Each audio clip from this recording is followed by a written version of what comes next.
Hi guys, this is Sebastien back again, reseller extraordinaire in my own mind, and I'm going to do a little show and tell video again on some of my recent pickups.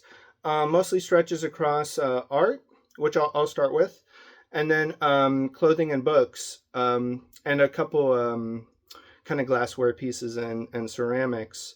I've been fairly spendy these last days, last week. But that's okay. It's more my problem than anybody else's. So I'll start with the hardest piece to show, and it's actually my favorite find, and I think it's fairly amazing. It's huge. You're gonna see here. It's man, I have to see if I can wield it correctly without nuking other stuff in the area. But it's a giant Chinese tiger, I believe, anchor watercolor painting. Really cool. Really, really cool, and it's beautifully painted. This one I paid $32 on. I think it might be actually quite valuable. But there was an employee at Goodwill who offered to help me with this. I think he's the one who kind of was managing it in the back anyways. And he was like twirling this thing around like a strong man, you know? And he was telling me, you know, they lift, you know, crazy ass washing machines and stuff all day long. So these guys are really, really strong. So I'm going to show a couple more art pieces. But that one is fairly extraordinary in my opinion. I really like, if I could, I would keep it, but it's going to be going to a friend. This is a cool one, and also kind of Asian style, with the gold kind of backdrop. My guess, I don't know much on these, and what you can do too with this is it's kind of like you can kind of fold it, but there's a bar across that you have to take off to be able to do that. But this is pretty cool. And my guess is it's from the 80s. So yeah, that was an interesting one. That one cost $12. This was in a frame originally. It's a Kathy Kollwitz print, vintage. I'm not sure exactly when from. Possibly 40s though, given the paper and everything. Then this is a cool one. This isn't my style personally. But it is a fantasy art piece from the 90s. It's signed. You know, it's got the whole metallic feel to it. The artist is Ruth Thompson, and it's signed in the bottom there. That one I got at Savers for about $10. So that's a cool one. It's worth a little bit. You know, it's probably worth it's over 100. But this, like everything, just depends how long you're willing to wait. This is just a fun cat piece from the 80s. It's signed by the artist, which is why I got it. And it's just kind of funny with the little cat and the mirror. It's got that slightly surreal touch. Very kind of kitsch in a way. So you really got to like that kind of thing. But it's not a bad piece. It was cheap. That was like $6. This one paid up a bit for, and I mostly got it because I just like the moonlighting on it. Usually I'm not too into these because, I don't know, they're fairly, I don't want to say anything rude, you know, it's just not my thing. But I do like this one with the seagulls, you know, in the moon glow. I think it's really cool. Like, I like getting things that I can imagine decorating with. And that's definitely like a nice vibe. This one, they're priced very cheaply too at Goodwill. The sticker was $9, so it ended up around a little over $7. But it's a original painting portrait of a Native American. And it's nicely done. Another one of those, if you're going for Western art kind of theme, or Native American, all that, it can look really cool with other pieces that go along with it. This is a Marc Chagall piece. I do not know, it might just be just a basic reprint, but I like Chagall. Well, I like him mostly for nostalgia because I really learned about him through my mom's interest in his work. He was had a lot of Jewish influence in his work, and he was originally from Russia, so he has kind of a lot of like folklore from Russian stories in his work, along with the influence of the mystical and like Judaism. So that's my knowledge on his stuff. I want to say like early 20th century. These I found a set of 4. They're really heavy. So they're kind of hard to show all together, but I think they tell a story. It's Asian, and it's ceramic. I think these are fairly valuable. They priced them, they cost me a little under $7 each, and those probably will get me paid. Then, this one I picked up on Facebook Marketplace. I got this one for myself. It's a Nagel. A vintage Nagel ceramic tile, 12 by 12. Got it for $25. Cool thing is it's got a little info on the back, made in USA, but it's a really cool piece, and I'm going to hang it back here. Now going on to a little of the glassware. I found one of these very similar in style that I showed in the last video. This one also doesn't have the original sticker that came with it for the info. But I think a lot of these are like presentation bowls for a little bit of food or whatever. I guess they call it compote. I mean, I don't know. There's sometimes I pick these up more because the process of selling it will help educate me. Even if it might be fairly a mistake to pick up, I kind of consider it part of my getting reps and training, if you know what I mean. And that one cost about $5. This one also cost about $5. Mid-century modern. What I understand on this is, so it's shaped like some kind of flower. That shows you how much I know about flowers. But you'd put it up against the wall, or there's a little hole in here. Put a nail through, and then you put some water in here, and you can have your flowers there. These probably look good, I would think, if you have multiple of them, like a repeating theme. So, but I think it's cool. That one, maybe sell for $30, something like that. I love these. They're fairly, you do find them quite a bit here in Phoenix, this kind of work, like tonala and everything, pottery. And this one is signed. Cost about $4, and I just like I like the aesthetic and the design on it. It won't sell for anything crazy, a little over 20 probably, but it'll get me practice within glassware and ceramics. This one's another interesting one. I guess these are orchids, or are they? Feel free to correct. And I really am bad with flowers. But this one has a maker's sticker on the back, and I think it's pretty good. I just thought it seemed, and it does have a signature. It's very hard to see, but it's right there. So when I took a flyer on, the list price was $4, so it was, with the coupon, it cost under $4. So I think that's a cool one though, and it actually would go well with this guy, with the flower themes. This guy also took a flyer on. It's heavier. It's pearlescent, which I just think it looks nice, and it's got this kind of brass work on here. It's handmade or hand blown. There's a sticker on the bottom. It's hard to make out, but I think the maker is Silvestri, something like that. Part of my continuing education on it, on glass, but this cost about $7. I really don't think I could go wrong on it. I will probably try and sell that on Marketplace though, just because I don't want to have to deal with shipping some of that bigger kind of glass stuff. I feel like I could have a pretty high failure rate on that.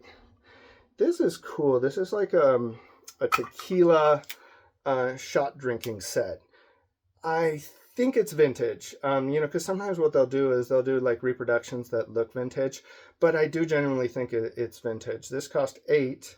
And I'm not 100%, it might be missing a couple pieces, but from the ones I could comp online, they didn't even have the original shot glasses, a lot of them. So um, I think it should be good.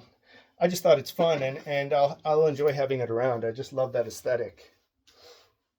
Now, let's go into clothing. That's what I wanted to do. All right, so this one is a brand called Citron, and I think it's fairly good. The material is interesting, but that's what it looks like right there. It's made in China. Sometimes I try and I don't. Some stuff made in China is good, but sometimes that's a shortcut for me to be like, oh, made in China. It's not something I know that well. I'll take a pass. So that kind of depends. But that one, I think that brand is pretty good, so it should be good. This is James Harrison, and is it a vintage jersey? I think so. Pittsburgh Steelers, defensive player, I want to say in the 90s, maybe into the 2000s. Yeah, five-time Pro Bowler. Oh yeah, and this is the 75th season. Oh yeah, so it's not vintage because it's '07. We'll get there soon enough. Paid about 11, and there's a guy who kind of tried to jump in front of me in the rack. I think he was mad that I got that jersey. I don't know. But I think that one should be pretty good. This one I got at the same time, also at Savers. I wasn't too sure either on how old this one was. It could be vintage. I'll have to take this tag off so I can look a little better. But Cowboys, I mean, very popular, one of the most popular teams. Just like on-field jacket, so that should be solid. This is Orioles.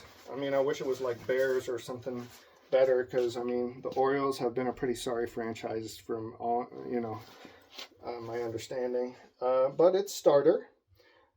So this one should be vintage. It cost $8 with the coupon. It's got their little birdie, so that's nice. Lacoste. This one cost $8. It's kind of, honestly, I did hesitate on this one because it's so freaking basic. It does have that little black trim on the collar, which is probably what convinced me to get it. And also it's very large. It's a 2X? Yeah, 2X. But that's nothing crazy, maybe sell it for 30 or something.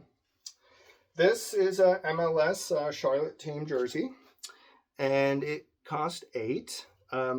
Nothing crazy either. It's just a basic jersey, team jersey. Probably sell around 30.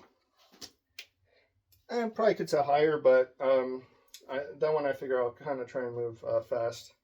This is a vintage Lee Miami Dolphins NFL t-shirt. Had a little hard time comping this one. Cost about $5 to $6, and no, it should be good. It's in very good condition. This one, I don't know why they priced it so cheap, to be honest. I mean, I'm not complaining. This is a Shaquille O'Neal LSU college jersey, and they priced it at $8. So with coupon, probably around $6.50. But it's cool. This one, we find a decent amount of Phoenix Suns, obviously, in the Valley. Kevin Johnson. It's not stitched, but these old Champions jerseys are not stitched. So this one's vintage. This is like the kind of jerseys I was wearing as a kid in the 90s. And this one actually should fit me. Kevin Johnson is best known, well, actually, he's known for a couple bad things recently, but the dunk over Olajuwon. I recommend watching it if you haven't seen it, because it's incredible. And I love Olajuwon too, but, he got wrecked on that one, and I liked it. This is like a specialty Nike jersey. At first when I saw it, I'm like, why did they do the swoosh that way? Like, because I thought it was just a fake or something. But it turns out, and this had not been picked up. It had been in the store for a while. It cost about 10. I forget what team it is. Chelsea, maybe? I'm not the best with, the UK Soccer League. But that one is good. This is a good one too. The guy guy started looking in my cart and almost tried to take this one from me. He didn't realize that it was my cart, so he wasn't trying to be rude. But this is a cool one with the Aztec patterning here. It's vintage Adler, not a brand I was familiar with. Cost about $12, and this should be a good one because the condition is nice and size large. This is a contemporary, but all over print Naruto shirt. Cost $4.50. Sell, you know, maybe high 30s. This is I did pay up on this one. Like I said, I've been spending a lot actually. But this is a chunky, heavyweight Ralph Lauren hoodie. And this one, let's see, this cost about $18. So, I don't know, maybe go for 50 to 60 on it. This one, I think it cost about 10. So, yeah, no, been paying up. But this is 4XL, which sometimes is good or bad. But once you get past 3X, it's the market can thin out a bit, I think. But they don't make as many of these in those sizes, and people can always size up. So I think it should be good. Price a little over 30. G4000, kind of Western with the what do you call those frills? No, fringes. But this is cool. I sold one of these before, brown, and I think it had the fringes were black. It was really cool. This one is just black on black. Paid about 24, so we'll see where that one is. But I should do a 4X on it, or at least in that ballpark. Depends. Hugo Boss. This one's nice. It's got this piece on here, right there. I think that's kind of a nice touch. It looks good. Size large. Paid about 10. So we'll see on that. 40, 50. Ralph Lauren denim. These usually do pretty well for me in my experience. And they priced it cheap. It was about $6. Let's see, what kind is it? Just a regular one. But I'll have to research the regular ones to see what they sell for. Some of the other ones, I mean, they sell for definitely over $60. Usually I don't pick up Zara, but I was convinced by the really cool all over, you know, Disney print. And oh, it doesn't have Donald Duck though. I wish it had Donald Duck. It's kind of a gross error on their part. Should always include Donald Duck. This one I paid up for. This was the most expensive clothing piece I bought. Cost $32. That's including the coupon. So this is Hugo Boss puffer jacket. This was at different stores for the Hugo Boss stuff, but this one should be good. I do have to list that one quickly. I got to put it in my list quick pile because got to move that stuff while it's still cold. I guess there's time, you know, but I try my best to be quick on it. This one's women's XL Patagonia, paid 20. This one I picked up too because Patagonia tends to move fairly fast. My understanding is you should always generally try and put the style number in your listing because that brand has there's so many items of Patagonia out there. And people do search for the style numbers by style. This is a Loungefly Disney, I want to say, what is it, Encanto? I haven't seen that one, but it sounds like it's good, a good movie. It was about $10. These should sell for maybe $75. Here we got a Porsche t-shirt by Puma. Porsche does collabs with some different ones, like Hugo Boss. I got one for my dad actually a while back because he's a bit of a Porsche guy. Although he doesn't tend to like wearing Porsche branded stuff just because he feels like it's a little show-offy, and I understand that. But I might see if he wants that. If he doesn't, I might try and wear it but I'll probably try and sell it eventually. It's cost a couple dollars. Derrick Rose stitched jersey. It's got that like I don't know what that's called when they do that on the numbers and everything. Little kind of camo style thing. But this one was about 20. Should sell well. Bulls, Derrick Rose. That's the only Derrick Rose you want, in my opinion. Although probably the New York people would say you got to get his New York stuff. But iconic Derrick Rose is Bulls. This one, I don't find a lot of nice. I wouldn't even call this one particularly nice. I just love Steph Curry. But this one is stitched, which is good. But this is probably one of the least desirable variants for Steph Curry Warriors for the stitch stuff, I think. Cost me about $13. It's cool, you know, but it's not like extraordinary. I found a really cool white on white one. It was it's a very hard to find variant. I still haven't gotten it was new with tags. I haven't listed it yet just because I really like it, you know. And I have to work on parting with some of that stuff that I just you know, want to keep. This one is for a friend, Willie Nelson. Just a good graphic, I thought. Nicely done. So that was a couple bucks. And we got some more Ralph Lauren with the little flesh ponies. They spammed it all over the place. I think it's fun. This one cost about $11 though, so yeah, paid up, but I like it. This also paid up on this flannel Ralph Lauren, about $13, but I thought it's a nice piece. Should sell pretty good.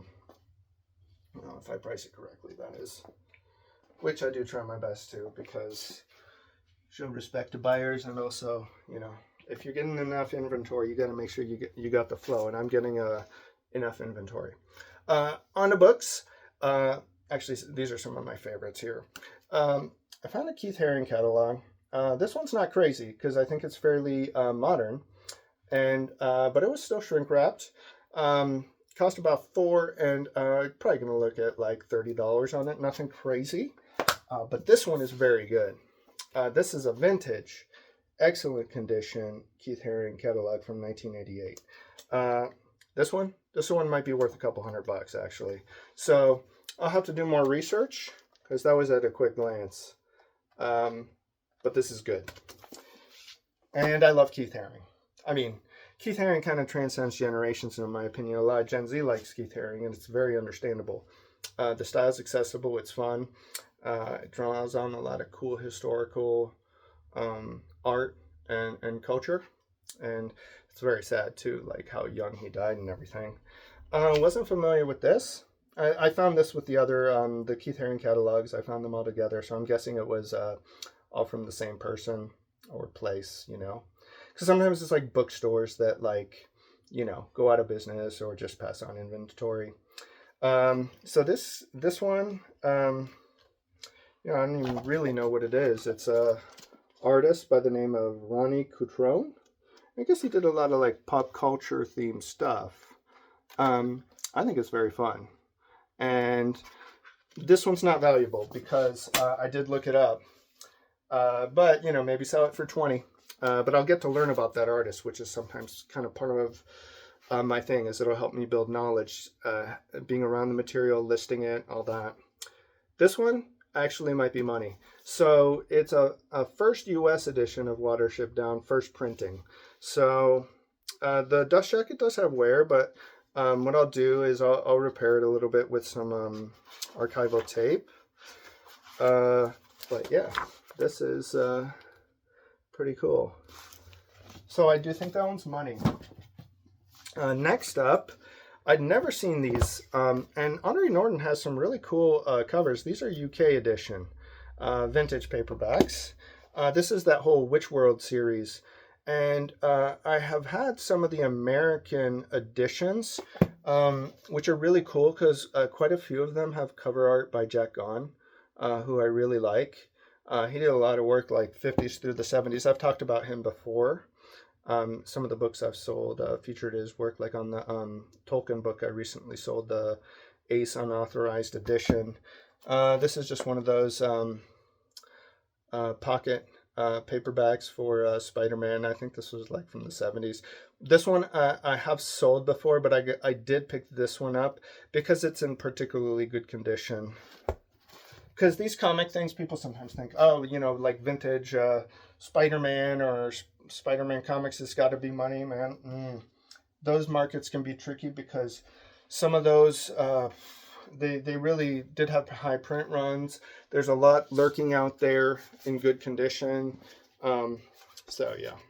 This is a Dune art book, which I picked up from my neighbors who had a yard sale. And they basically gave this book away to me. They were very nice. This was their daughter's book. Like I asked, I asked if they were into Dune. The book I'd really love to get a Dune and Dune art is the Mobius Dune art book for, I want to say, Jodorowsky was going to do a Dune. Did he? Yeah, no. He was going to do a Dune movie. And so I think he had commissioned Mobius, and they had done a lot of like storyboarding and character design. So that's a book I want to look back into. It's maybe expensive, which is probably why I just never went for it. This is a Rihanna like mini LP. There was a whole collection of, and this one I think is worth a little bit, like maybe 50. And there was a whole stack of like a whole collection that came in when they dropped those. I'm gonna see if I can turn down the lights just because it might make it better. And I looked through a bunch of CDs. I don't usually look through CDs and records just because it's not my interest. It's you really have to build knowledge on that stuff to know what's the key stuff, the particular printings and all this. And I'm like, it's just not my thing. I prefer books, but I will check sometimes opportunistically. Before Santa Fe, Archaeology of the City. Different. So that one, yeah, $2.50. That should be a decent one. This one, not valuable, but it is interesting. Chispas, Cultural Warriors of New Mexico. This was a little catalog from the Herd Museum, which is the Native American art museum here in Phoenix. It's a very good museum. But let's see if I can actually show you some stuff. I love a lot of the, I guess they must have some Mexican artwork in here too. Might have been an exhibition focusing on the kind of religious cross currents with Christianity and kind of more old school art from the area. Found this at the same place, Century of Retratos. Yeah, cool book. I don't know much about that stuff. Frida Kahlo in Mexico.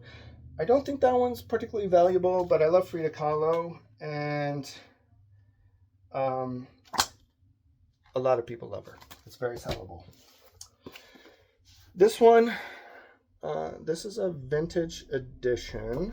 I think first edition. And let me, the Rubaiyat of Omar Khayyam. But the art, you know, I'm really always looking into aesthetics. That's what draws me to things. The art is awesome, and this book might be decent value, but it's in good condition even though it doesn't have the dust jacket. I love this one actually. Folk Art of the Andes, and these were all together. Cost $2.50, so they didn't price it too bad. Sometimes the art books, depending on the store, they sometimes want to really nail you on the with the pricing, which, you know, my theory is they can price however they want. If it's not good for me, I won't get it. So, but folk art of Mexico, Peru, South America, I want to learn more about it because there's just so much cool imagery and art and history that manifests even through the textiles. Well, the textiles, I mean, are really cool. So I still got a few more books here. So let's see. Animal Machines, an expose on factory farming, vintage paperback.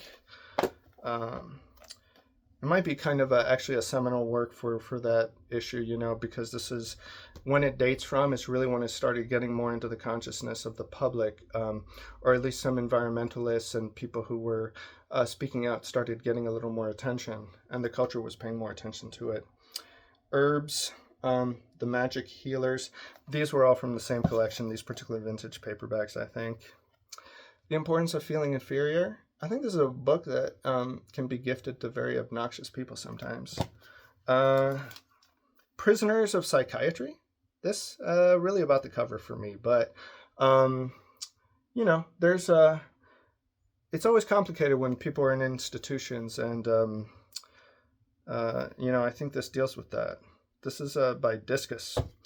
I'm not familiar with that publisher, but it looks like the Bard Avon books from the 70s, 80s. Ryu Murakami. This is like a crime thriller, I want to say. Nice cover. Very sellable. Nothing crazy, probably like $10. Which those are really for me like passion projects. You know, those are fun to get, and I like having them around. The Human Use of Human Beings. This is probably what all the you know, techno kings, how they think about people as just tools. That's just me being cynical and mean. But yeah, this is actually fairly valuable. Fairly valuable for a vintage paperback, you know, because the bell curve for paperbacks is very different from like art for certain clothing sectors or genres, because vintage paperbacks, there's just less total amount of money within that niche. And yeah, there are very valuable paperbacks out there, but you know, they're not as many versus certain other sections. If you're dealing with this, I didn't even know Ray Bradbury did poetry. This one might actually be have some value too. It seems fairly rare. This one, Wuthering Heights, absolute Gothic classic, and I like that it has the kind of Gothic art of the late 60s, 70s on there. I'm a big fan of that art style. Goosebumps. I believe these were all fresh printings, which is why I picked them up, because usually I don't really get out of bed for Goosebumps. No knock on it. It's just, you know, I got the nostalgia for it, but this is the reason I actually got these. This one motivated me because I think this one is actually one of the key, like, valuable ones. Don't Go to Sleep. So it's got a cool cover. I'd never seen it before. So sometimes, you know, when you spend enough time in things, in sections, you start, you get a feel for what might be rare, and it helps speed things up. Oh yeah, this one's interesting.